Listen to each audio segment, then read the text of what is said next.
Hello, এই যে রান্না হচ্ছে এখন এঁচোড় চিংড়ি। তো এঁচোড় চিংড়ির জন্য এখানে তো মশলাটা কষে গেছে, আর এখানে সমস্ত এঁচোড়, ওই যে চিংড়ি, আলু পুরোটাই ভাজা হয়ে গেছে।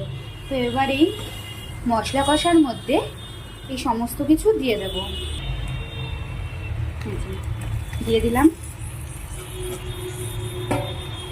দিয়ে এবার ভালো করে মিশিয়ে আবারও আমি কিছুক্ষণ ধরে কষাবো।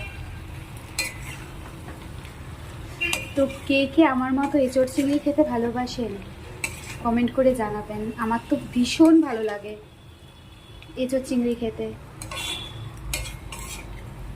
আর তাও আবার এরকম লাল লাল ঝাল ঝাল এঁচোড় চিংড়ি। এই যে রেডি হয়ে গেছে এঁচোড় চিংড়ি। তো এবার এঁচোড় চিংড়ি নামানোর আগে আমি সামান্য একটু গরম মশলা দিয়ে দিচ্ছি, আর দিচ্ছি হচ্ছে ঘি, হাফ চামচ ঘি মিশিয়ে দিচ্ছি।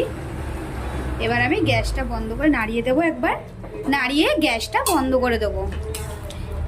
কেমন লাগছে কালারটা দেখুন তো, একদম লাল লাল ঝাল ঝাল পুরো একদম মাংসের মতো হয়েছে এঁচোড় চিংড়ি।